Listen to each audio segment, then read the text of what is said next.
And then the fix is a system, not a mindset. It's courage and motivation. Pricing for the business you're building and not surviving. That is the mind shift that you get that whole aha. I often speak of the time when I charged $25 an hour and I started to do the math in my head. I'm like, oh my God, I'm gonna have to work all these crazy hours. And that's when I was like, this is before any of the internet and Facebook groups.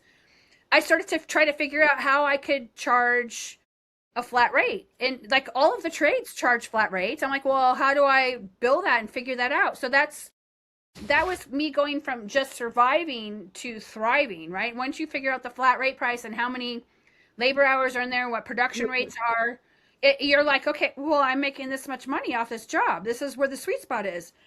And then you also have to separate self-worth from your pricing.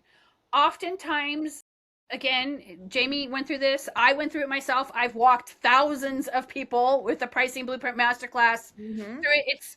It's you deserve to be paid top dollar. We work hard. If you're out in the field, you're still working hard.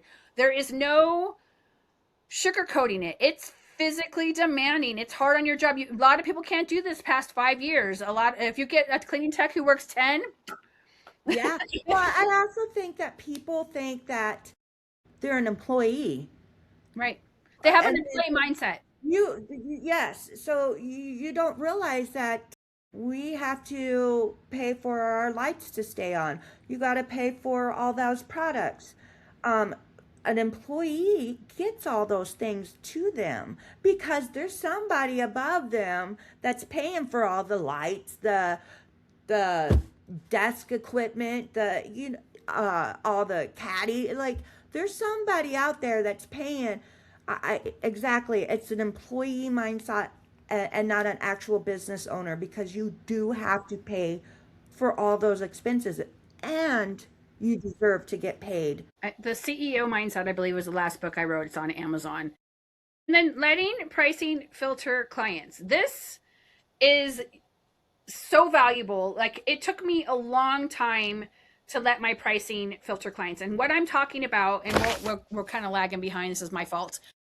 Monthly clients. Monthly clients for us this year start at $225 to $250. That is the minimum charge that I start off any monthly client. And the reason for that is because that's how much that spot is worth on my schedule.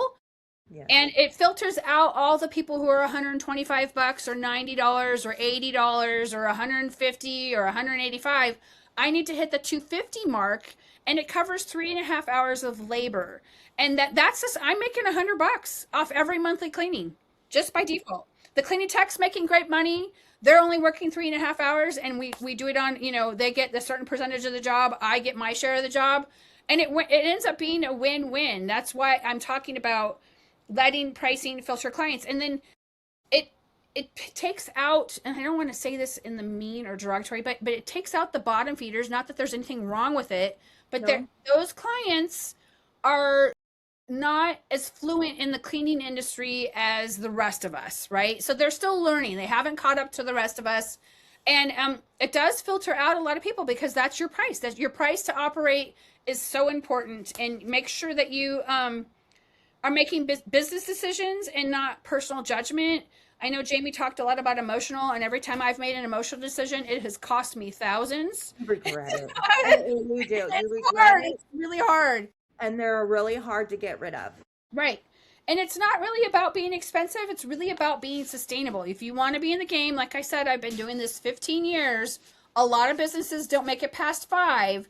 So you want to make sure that you are not being expensive, that you really are being sustainable, that your business is going to be there. A legacy is what you're creating.